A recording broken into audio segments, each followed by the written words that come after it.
সুখবরটা হলো আমরা প্রবাসীরা ফাইনালি এই নির্বাচনে ভোট দিতে পারছি। তার জন্য আমাদেরকে প্রথমে যেটি করতে হবে, আমরা আমাদের অ্যান্ড্রয়েডের প্লে স্টোর অথবা যদি কেউ অ্যাপল থাকে তাহলে অ্যাপ স্টোর থেকে আমাদের অ্যাপটি ডাউনলোড করে নিতে হবে। পোস্টাল ভোট বিডি নামে সার্চ দিলেই আমরা এই অ্যাপটি পাবো। ডাউনলোড করার পর আমরা যখন অ্যাপটি ওপেন করব, আমরা দেখব ভাষা নির্বাচন করার জন্য আমাদের দুটি অপশন আছে, একটি হচ্ছে বাংলা আর একটি হচ্ছে ইংলিশ।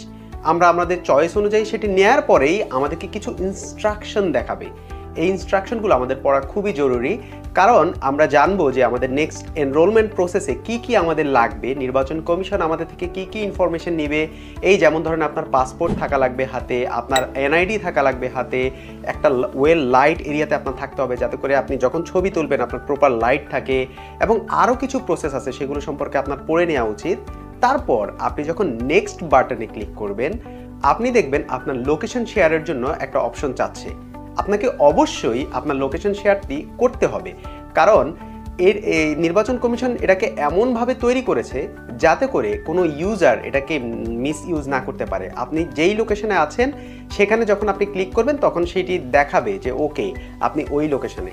লোকেশন শেয়ার করার পর আমরা দেখতে পারবো সেখানে লগ ইন অথবা রেজিস্ট্রেশন দুটি অপশন আছে। আমাদের অবশ্যই রেজিস্ট্রেশন অপশনে ক্লিক করতে হবে, কারণ আমরা যখন একবার রেজিস্ট্রেশন করব তারপরই লগ ইন করতে পারবো।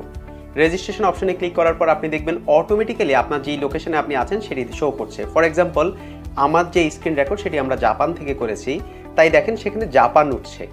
তারপর আপনি দেখবেন আপনার কাছে মোবাইল নাম্বার চাচ্ছে, যেটি হচ্ছে একটা ম্যান্ডেটরি, আপনাকে মোবাইল নাম্বারটা দিতেই হবে।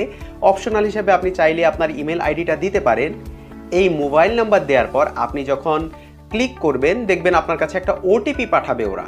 এই ওটিপিটা যখন আপনি দিবেন, একটা ওয়ান টাইম পাসওয়ার্ড আপনার মেসেজের মাধ্যমে আসবে, সেটি যখন আপনি এখানে দিবেন, দেওয়ার পরেই আপনাকে তারা 10 মিনিট সময় দিবে আপনার যে অ্যাকাউন্টটা ক্রিয়েট করেছেন তার পাসওয়ার্ড চেঞ্জ করার জন্য, পাসওয়ার্ড সেট করার জন্য। পাসওয়ার্ড সেট করার জন্য আপনাকে মিনিমাম 8টা লেটার ব্যবহার করতে হবে। এই 8টার মধ্যে মিনিমাম একটা ক্যাপিটাল লেটার হতে হবে, মিনিমাম একটা স্মল লেটার হতে হবে, একটা মিনিমাম নাম্বার থাকতে হবে 1 2 3 0, যে কোনো একটা নাম্বার হতে পারে, এবং একটা মিনিমাম ক্যারেক্টার থাকতে হবে, যেমন অ্যাট হতে পারে, সেটা হ্যাশ হতে পারে, সেটা ব্যাকস্ল্যাশ হতে পারে, যে কোনো একটা ক্যারেক্টার ইউজ করতে হবে। এই 4টার কম্বিনেশনে আপনি মিনিমাম 8টা লেটার নিয়ে আপনাকে এই পাসওয়ার্ডটা বানাতে হবে। যদি দেখেন যে আপনার পাসওয়ার্ডটা নিচ্ছে না, আপনি একটু ইনস্ট্রাকশনটা দেখেন কোনটা আপনি মিস করছেন, ক্যাপিটাল লেটার মিস করলেন নাকি স্মল লেটার, নাকি হ্যাশট্যাগ ক্যারেক্টার, নাকি আপনি মিস করছেন কোনো একটা নাম্বার। সেগুলোর কম্বিনেশনে আপনার এই পাসওয়ার্ডটা সেট করতে হবে। অবশ্যই আপনি পাসওয়ার্ডটা কোথাও লিখে রাখবেন যাতে করে আপনার মনে থাকে। আর এই পাসওয়ার্ডগুলো সেট করার পরে নিচে দেখবেন যে আপনার কিছু টার্মস অ্যান্ড কন্ডিশন আছে যেগুলোকে আপনাকে টিক দিতে হবে, এবং এর মাধ্যমেই আপনি রেজিস্ট্রেশনটা সফলভাবে সম্পন্ন করবেন। সফলভাবে রেজিস্ট্রেশন সম্পন্ন করার পরে আপনাকে পুনরায় অ্যাপটি লগ ইন করতে হবে। এ পর্যায়ে আপনার এনরোলমেন্ট প্রক্রিয়াটি শুরু করতে হবে, আর এজন্যই আপনার সাথে আপনার এনআইডির অরিজিনাল কপি অথবা ফটোকপি এবং পাসপোর্টটি সাথে থাকতে হবে। পরবর্তী প্রতিটি পদক্ষেপে সঠিকভাবে তথ্য প্রদানের মাধ্যমে আপনার আবেদনটি সম্পন্ন করতে হবে। জাতীয় পরিচয়পত্রের যাচাইকরণ। এই পর্যায়ে নির্দেশনা অনুযায়ী আপনার জাতীয় পরিচয়পত্রের ছবি তুলতে হবে। সঠিকভাবে ছবি তোলা হলে জমা দিন বাটনে ক্লিক করুন, আর যদি সঠিক না হয় আবার চেষ্টা করুন। সবকিছু ঠিক থাকলে পরবর্তী বাটনে ক্লিক করুন। পাসপোর্টের তথ্য প্রদান। জাতীয় পরিচয়পত্রের যাচাই কার্য সফল হলে এ পর্যায়ে আপনাকে পাসপোর্টের তথ্য দিতে হবে।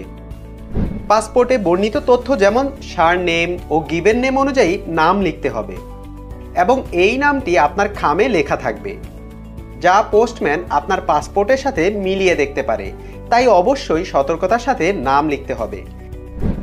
এছাড়াও পাসপোর্টের অন্যান্য তথ্য যেমন পাসপোর্ট নাম্বার, এক্সপায়ারি ডেট সঠিকভাবে পূরণ করতে হবে। এরপর বৈদেশিক ঠিকানা পেজে গিয়ে যে ঠিকানায় পোস্টাল ব্যালট পেতে চান তা সঠিকভাবে লিখুন। আপনার সকল প্রক্রিয়া সফলভাবে শেষ হবার পর আপনার প্রদানকৃত সকল তথ্যের বৈধতা যাচাই করার জন্য আপনাকে কয়েকদিন অথবা কয়েক ঘন্টা অপেক্ষা করতে হবে। আপনার সকল তথ্য বৈধ প্রমাণিত হলে আপনার অ্যাপে সাকসেসফুল মেসেজ দেখানো হবে।